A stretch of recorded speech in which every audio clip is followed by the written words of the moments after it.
Bismillahirrahmanirrahim. Assalamualaikum teman-temanku sekalian. Sebelum kita mulai menuntut ilmu, yuk kita perhatikan adab-adab menuntut ilmu. Yang pertama, niat karena Allah. Yang kedua, jangan lupa berwudu dulu ya. Yang ketiga, pakaian yang dipakai harus pakaian yang baik loh. Yang keempat, buku dan alat tulisnya harus lengkap. Yang kelima, harus duduk dengan tenang. Jadi tidak boleh tidur-tiduran ya. Yang keenam, harus didengarkan dari awal sampai akhir. Itu tadi adab-adab menuntut ilmu. Jika sudah siap, yuk kita baca doa dulu. Rabbi zidni ilma warzuqni fahma. Ya Allah, tambahkanlah aku ilmu dan berilah aku pemahaman yang baik. Allahumma inni as'aluka ilman nafi'ah wa rizqan thayyibah wa amalan mutaqabbala. Ya Allah, sesungguhnya aku memohon kepadamu ilmu yang bermanfaat dan rizki yang baik dan amalan yang diterima. Amin. Selamat menikmati.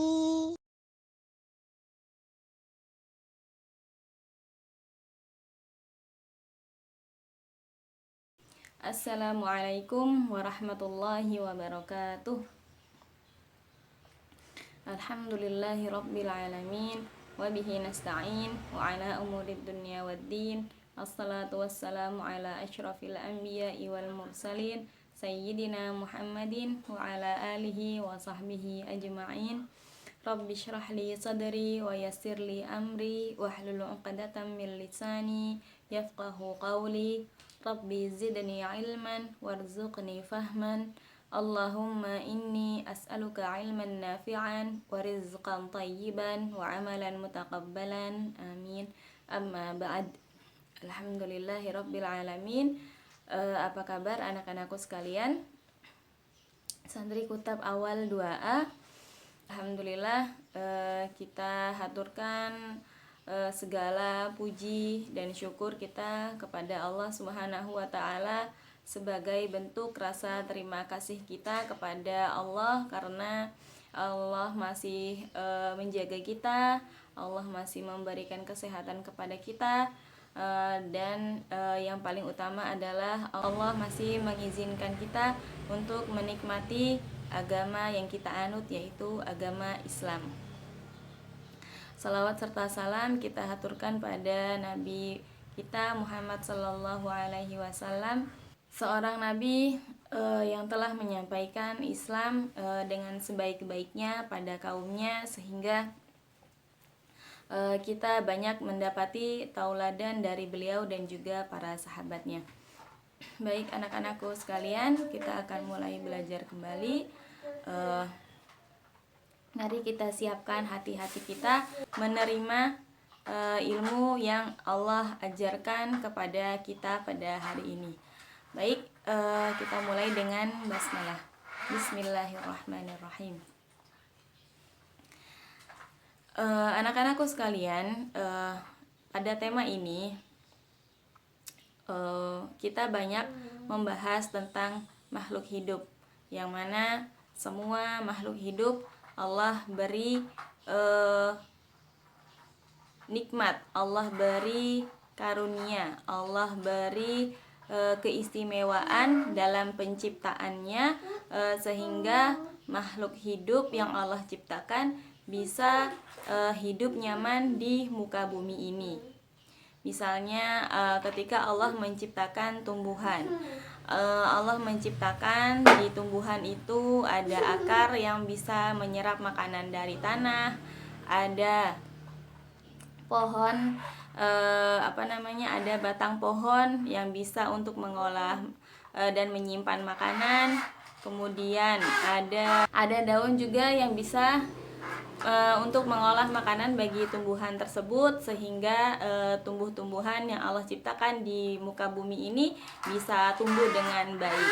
Dan juga Allah menciptakan hewan beserta makanannya. Allah ketika menciptakan hewan, Allah juga menciptakan apa yang bisa dia makan, entah itu hewan laut, hewan darat, ataupun hewan yang berterbangan di udara. Nah sekarang anak-anakku, kita akan membahas tentang dua makhluk yang ada di dalam surat yang ada di dalam juz Ammah, yang ada di dalam juz 30 selain onta. Nah ada dua makhluk ini, yaitu burung dan gajah.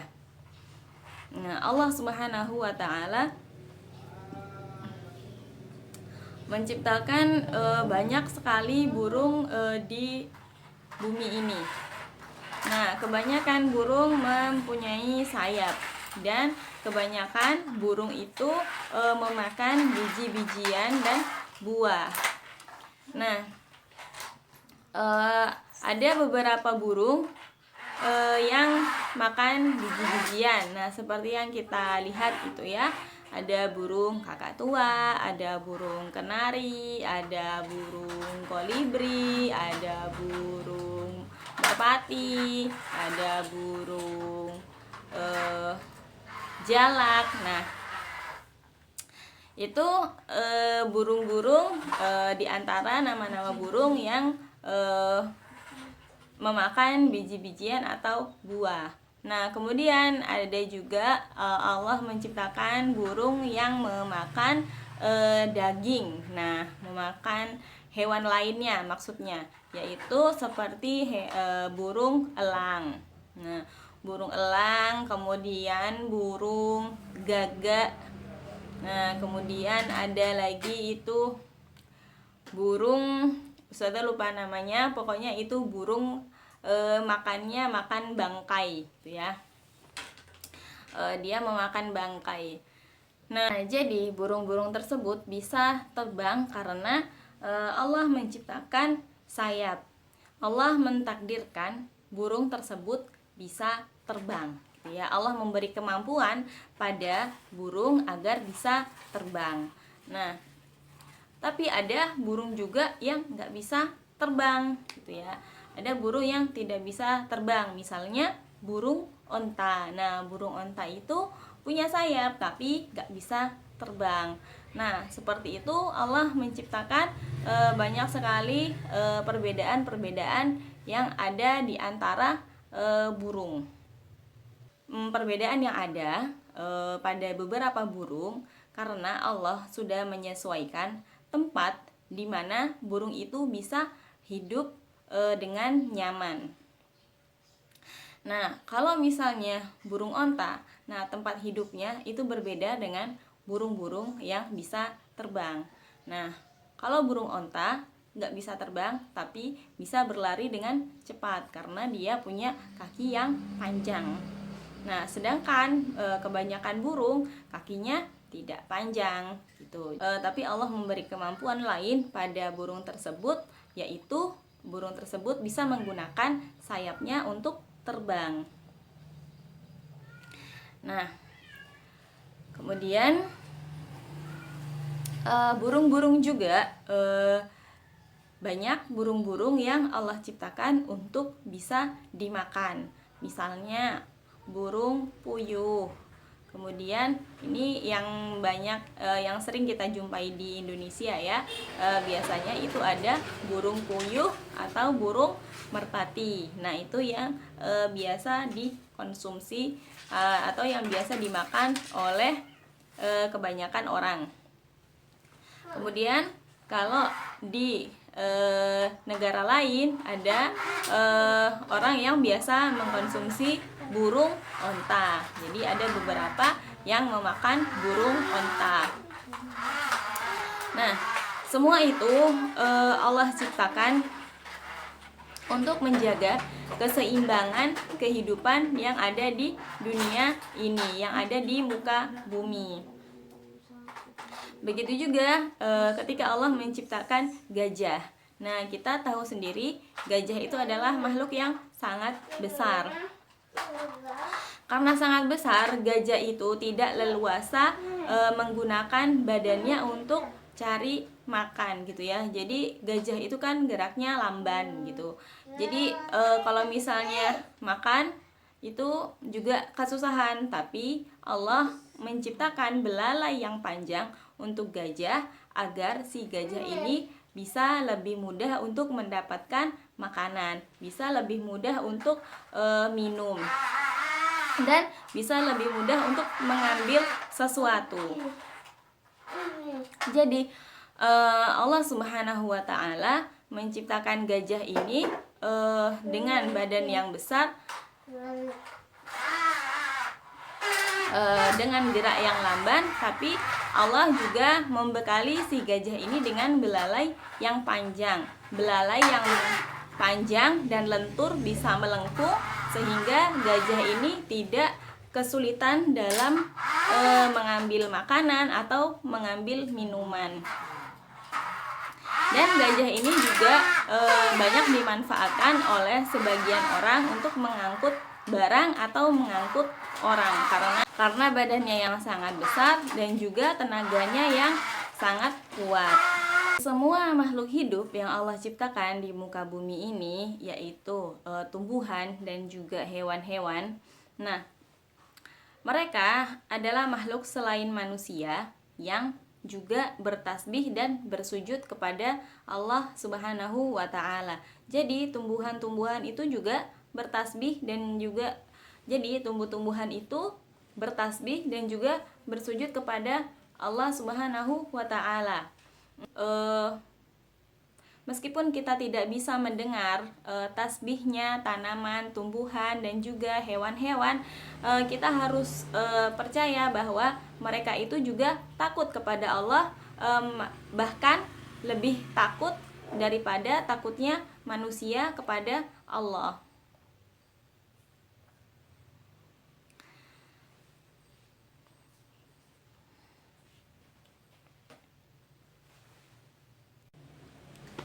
Nah, dan kita manusia tidak boleh kalah dengan tumbuhan dan juga hewan, karena Allah Subhanahu wa Ta'ala membekali kita banyak sekali keistimewaan, karena Allah membekali kita dengan banyak sekali nikmat yang lebih banyak daripada tumbuhan dan juga hewan.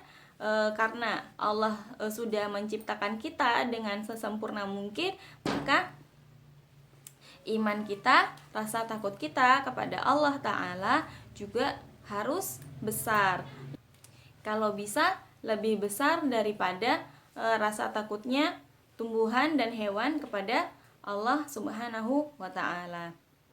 Baik anak-anakku sekalian, di akhir video ini kita akan mengingat apa saja yang sudah kita pelajari selama ini, yaitu tentang tanaman dan hewan yang mana semuanya itu saling membutuhkan. Hewan membutuhkan tumbuhan dan tumbuhan juga membutuhkan hewan, dan Allah seperti itu menciptakan segala sesuatu di muka bumi ini. Allah menciptakan semuanya dengan segala kelebihan-kelebihan, dan juga Allah hanya Allah yang bisa memelihara tumbuhan dan hewan-hewan yang Allah ciptakan. Allah yang memelihara, Allah yang memberi rizki, dan Allah juga yang mematikan.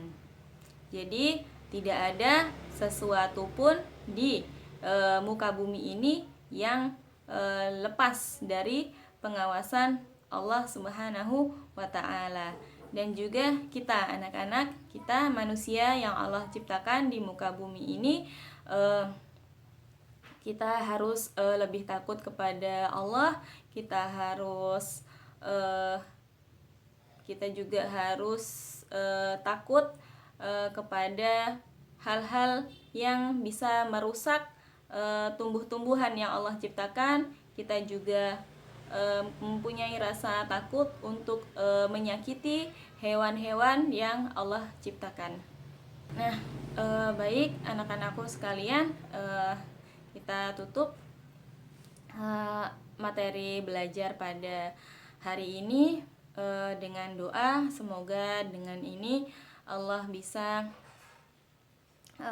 menjernihkan hati kita sehingga kita bisa menerima manfaat dari apa yang sudah kita pelajari. Allahumma anfa'na bima 'allamtana wa 'allimna ma yanfa'una wa zidna ilma. Ya Allah, berilah kami manfaat dari apa yang telah Engkau ajarkan kepada kami, dan ajarilah kami apa yang bermanfaat bagi kami, dan tambahilah kami ilmu. Amin. Kita tutup dengan kafaratul majlis. Subhanakallahumma wa bihamdika asyhadu an la ilaha illa anta astaghfiruka wa atubu ilaik. Wa sallallahu ala Muhammadin wa ala alihi wa sahbihi wasallam. Alhamdulillahi rabbil alamin. Wassalamualaikum warahmatullahi wabarakatuh.